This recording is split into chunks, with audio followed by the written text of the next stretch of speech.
Bienvenidos a Esperanza Vence, donde la Esperanza Vence. Welcome to Esperanza Vence, where hope wins. Hey, check it out. I'm hanging out in Fairyland, aka the garden of my childhood home. Chilling with my gnomie. So this is like, literally, this is my stepdad's like signature. He has gnomes everywhere. Like, one year, everybody just decided that he's a happy garden gnome.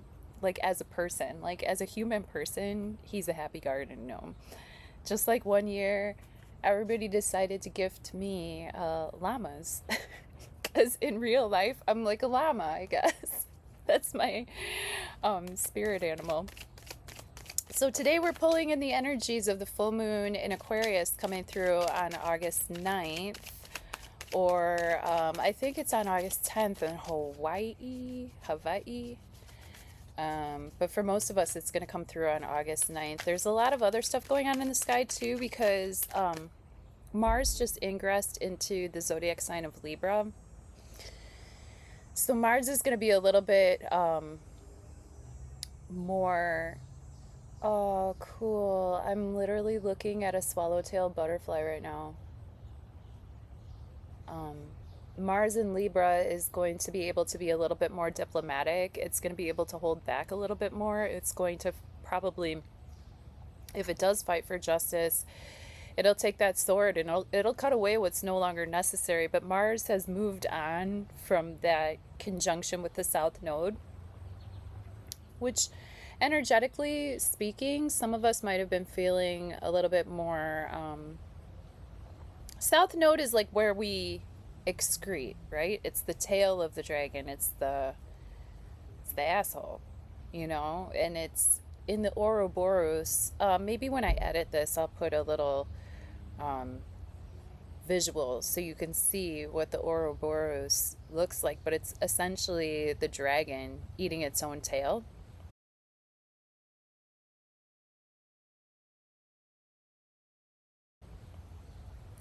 And in terms of astrology, the head of the dragon is called Rahu, and its asshole is called Ketu.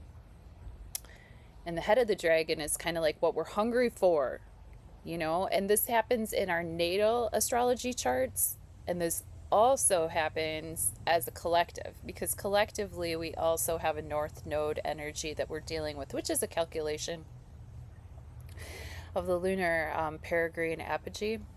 Meaning, as the moon travels with us around the solar system, there's a point in its ellipsis where the moon is the furthest from Earth, and then you hear on TikTok and everywhere else, supermoon. That means the moon is on its ellipsis closest to Earth.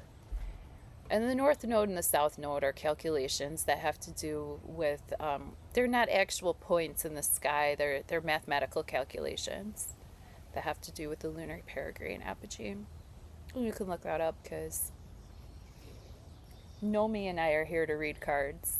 And we do talk about, you know, on this channel, I can't help but keep astrology out my mouth. Like, astrology is always coming through my mouth ever since I was little. I've always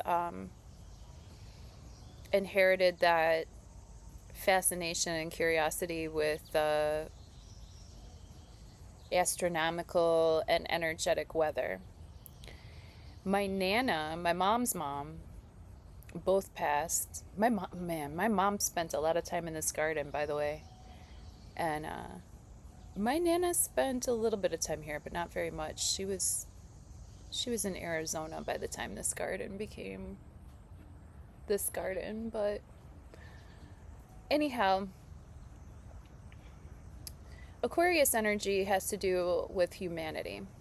Aquarius energy has to do with being on the forefront of technology, but at the same time, Aquarius energy is concerned with what is best for everybody. Leo and Aquarius are duality, polarities. Okay, so within our zodiac, you know, we have 12 signs, right? But we have 6 dynamics. Okay, so Leo is going to be the energy of the sun, the energy of how do I shine? How does my ego illuminate, you know, the collective, which is going to be Aquarius energy. So the Leo sun is like, how do I grab the mic? In which ways do I uniquely shine so that the collective can be uplifted? Aquarius is fixed air energy. Leo is fixed fire energy. And then we have the dynamic between fire, air, earth, and water. Basically like, here, let's see if I can pick the world card. Yeah. Holy it was literally, I can't make this shit up. I can't make this shit up.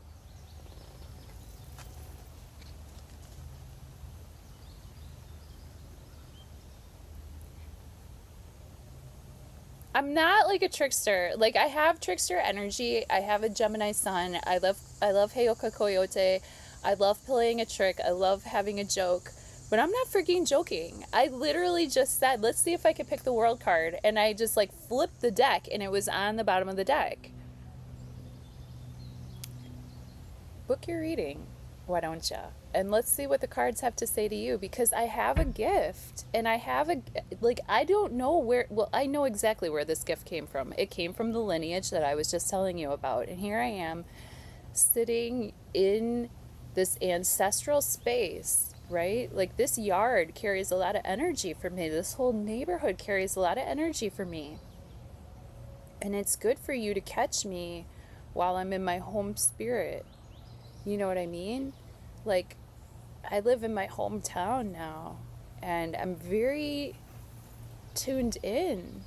So yeah, like, if you would like to fine tune your free will and intuition with me, please hit the links below, because I'm on fire. It's Leo season and I got that Gemini air and I'm able to communicate what is coming through for us in this space and time. So it's a really good time to book a reading with me. I'm on.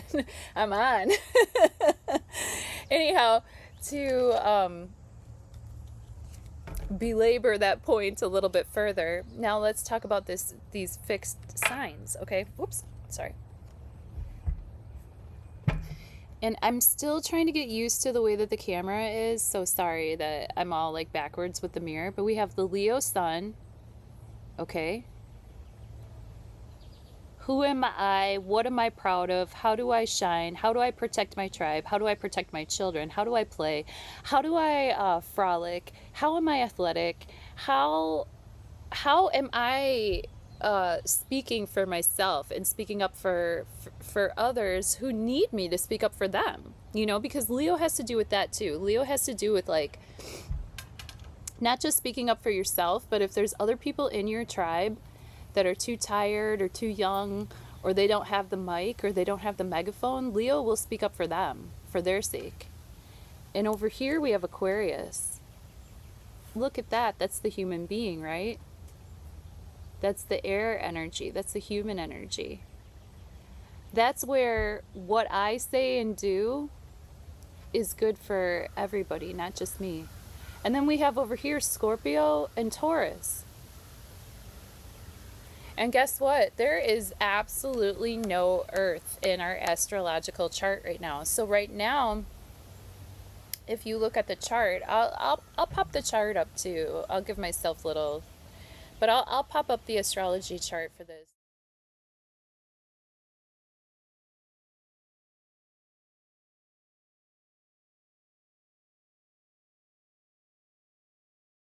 Where most of the energy is being funneled towards Saturn and Neptune in Aries.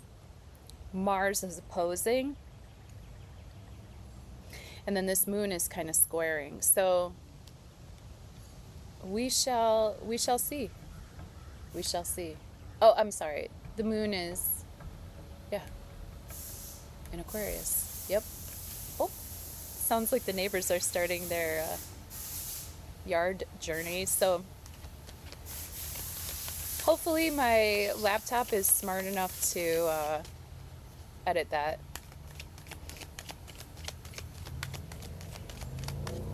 But yeah, we're off to a good start. We're pulling in the energies of the Aquarius Full Moon 2025. Oh, got a jumper.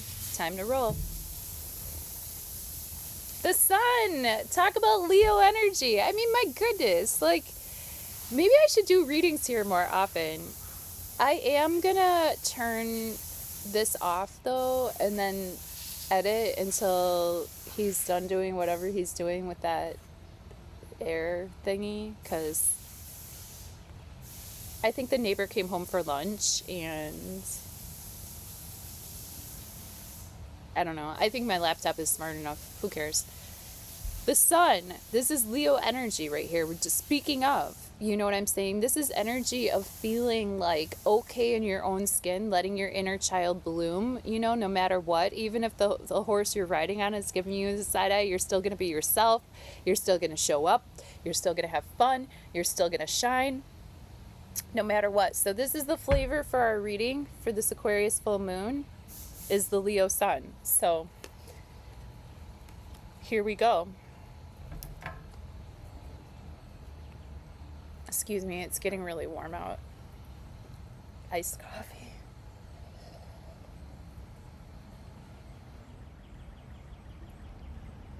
All right. Every time I get a jumper, we start to pray over the cards, and then we lay our readings. So for those of you who have never been to this channel before, thank you for showing up.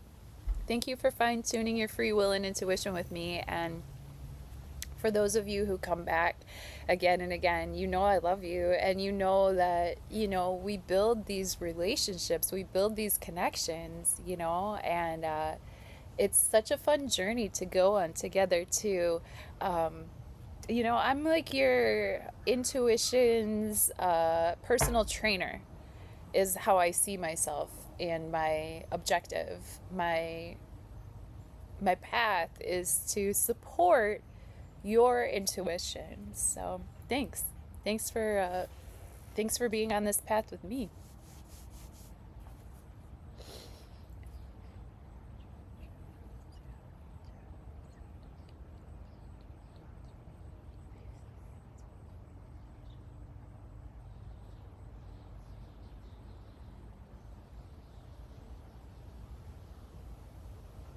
All right, thank you.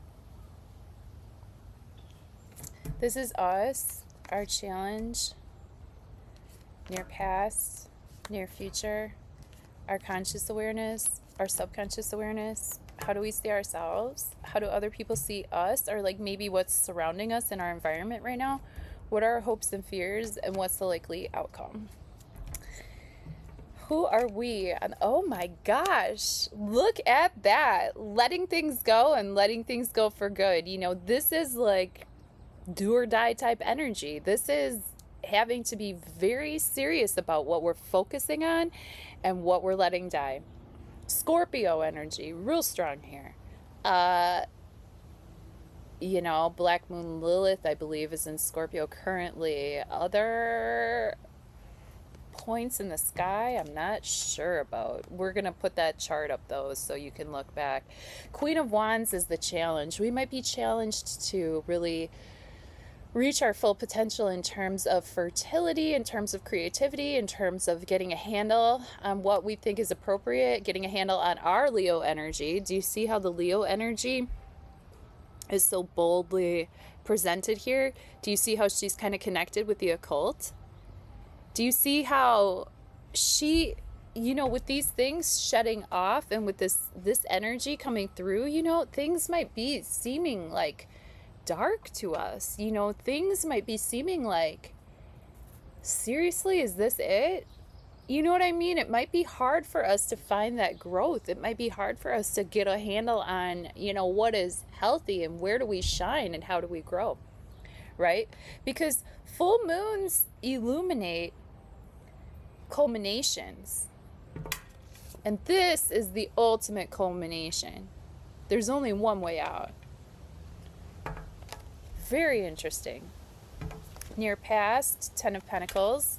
This is a great card for leaving a legacy behind. This is a great, I gotta hold my hand because I like start to gesticulate. I'm a Gemini, so my hands are like in motion all the time. I just want to basically flamenco like while I'm talking to everyone. So pardon me while I like literally hold my wrist. But with the Ten of Pentacles here, we have a card that has to do with family legacy. Like in the near past, we might have been thinking about, you know, what sort of legacy are we leaving behind for the people that come after us, and what sort of legacy was left to us too. Did anybody leave us anything? Did anybody leave us a lineage that we have to carry on? What kind of world are we leaving for our children? What kind of world was left to us? How are we going to take what we've inherited and invest it for not just for our own family, but for the entire community? This family is not sitting at home. They're out in the community, or at least if this is their yard, it's open and you can see that there's buildings in the background and that people can enter. It's a porous situation where this family is an established beacon of the community. So we might have had, like, especially with the death card here, you know, there might be some people watching this video that had to deal with like death, inheritance. What am I taking on? How do I recontribute?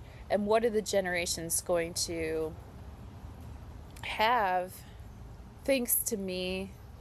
And what do I have thanks to the generations that came before me? The old man in the Ten of Pentacles card, I feel like is the Emperor. You know what I'm saying? And the couple, I feel, comes from the Two of Cups.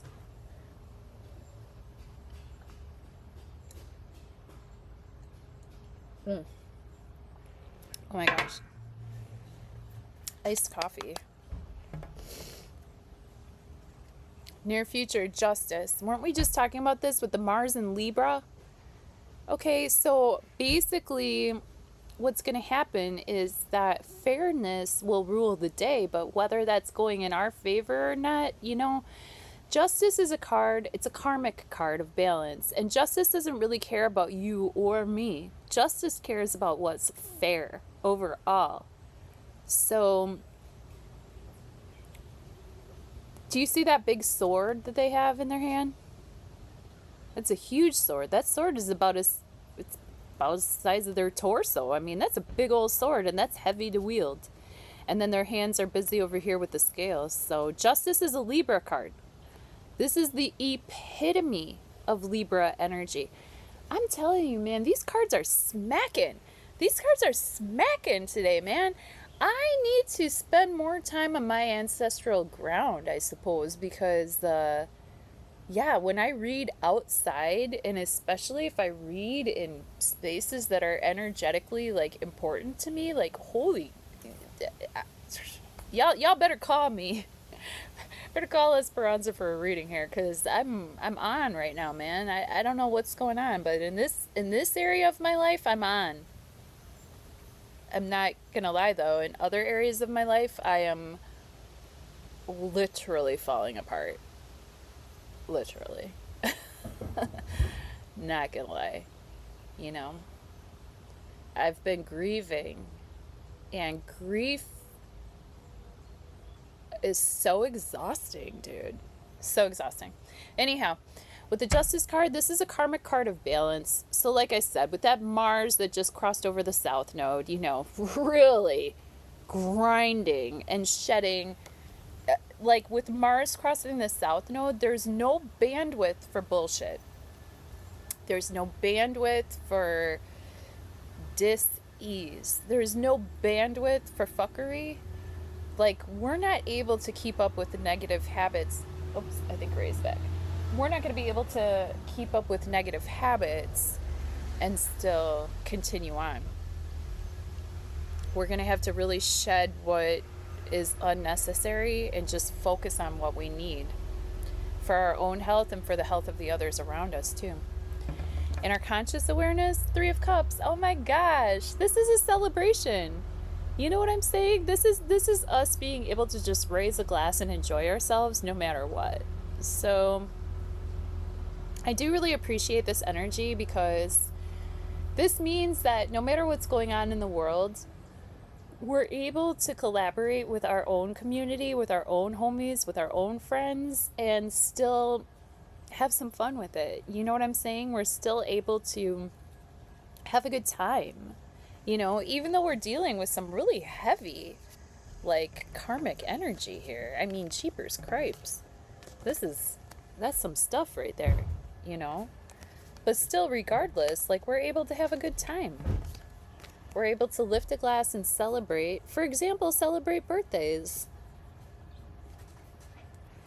In our subconscious awareness with the Seven of Wands, oh my goodness. Now this is having to, subconsciously, we may have always had to sort of defend what we're doing, feel like we had to justify our position,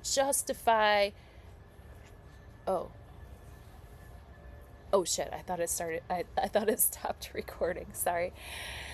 Seven of Wands energy is us having to definitely prove ourselves to others, like prove that we have a skill, prove that we have a passion, prove that our passion is worth something, prove that we can maintain the high ground, prove that, we have to fact check over and over again and be just like, no, but seriously, like, I said this years ago and now it's coming true. This is that energy of defensiveness and having to sort of like swath out your path for yourself. It's not like the Six of Wands that came previous to where like everybody in the community is like, yay, you did great, like, good for you. You went out in battle, you came back, you're victorious. Like, no. Seven of Wands is like, okay, you came back from battle victorious, but now you got to keep that level, and that's going to require a lot of effort on our part. So subconsciously, we have to keep showing up and proving ourselves over and over and over again. And that can become exhausting, How do we see ourselves? Page of Swords. This is a great messenger card.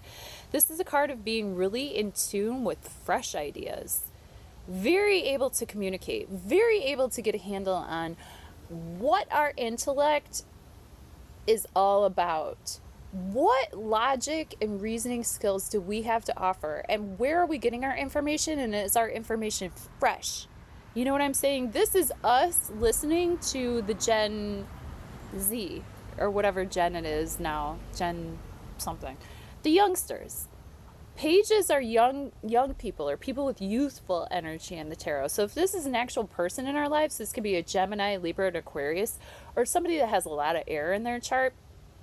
But they're intelligent, they're witty, they could be a little bit silly, funny. Talk about that Heoka Coyote energy. That's trickster energy, that's fun energy, that's bright energy. And that's energy of new starts communicatively, so that we can get ourselves started on the right path.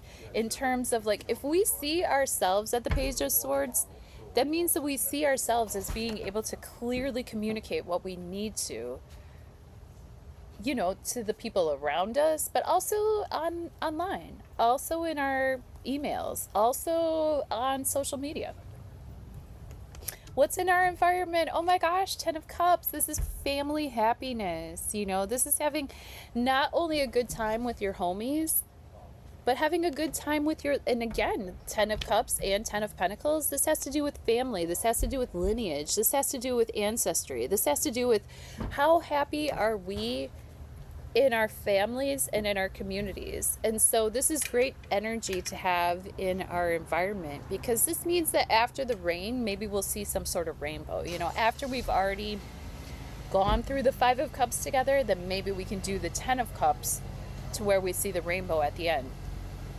In our hopes and fears, Page of Wands. So we may be bracing ourselves for an encounter with fire to where our creativity could be a little bit stifled.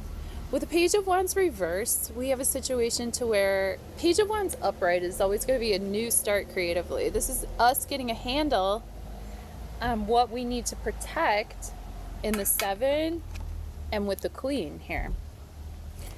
But what happens with the Page of Wands reversed is that there might be a redo, there might be a rethink. Mercury still is retrograde. It's about to go direct on 10th, 11th, pretty close. But we're still kind of rethinking, we're redoing, we're reevaluating, and or we might be noticing and projecting situations to where our creativity might have to be reeled in just a little bit, because our communication style is so dead ass. Like with that Page of Swords, and especially, you know, with the Justice card coming through with that huge sword, our intellect, especially with Uranus and Gemini, like that's a light bulb. That's a sudden inspiration. That is a sudden clarity. Uranus is the truth bringer, and Uranus, actually, modern astrology would say that Uranus rules over the zodiac sign of Aquarius, over humanity. So it's this constant light bringer, you know, but it's disruptive. You know, it disrupts the Saturnian structures, because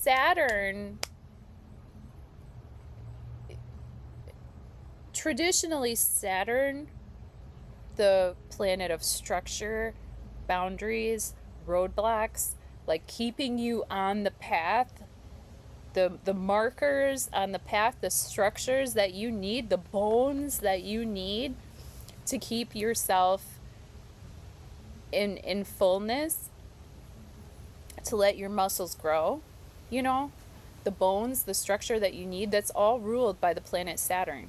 Saturn originally was the ruler of Aquarius, Capricorn, but also into Aquarius. But in modern terms, Uranus rules over Aquarius, and Uranus is disrupting actually that structure, disrupting patterns, disrupting roadblocks, blowing up roadblocks that don't need to be there. And it might be super, super uncomfortable, and it might really turn around, you know, what you are investing your life force energy into. And as a likely outcome, we have the Three of Swords, heartache, heartbreak. So if we keep putting one foot in front of the next, you know, we might be feeling it right here, you know, especially that Page of Swords could turn into the Three real quick. With this death, with this Ten of Cups, with the Three of Swords in the near future, like, you know, this full moon is really going to illuminate areas in our life. And this is powerful energy, because riding out throughout the rest of the year,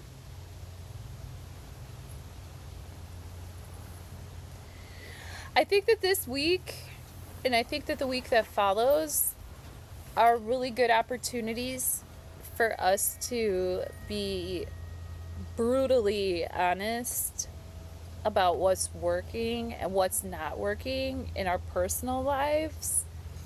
It might come through in the mundane, it might come through in the collective, but I read for the moon, but I also read for us. You know what I'm saying?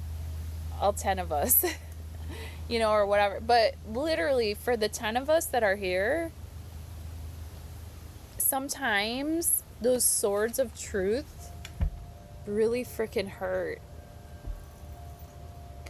And sometimes it's the pain points that are necessary to get us to change.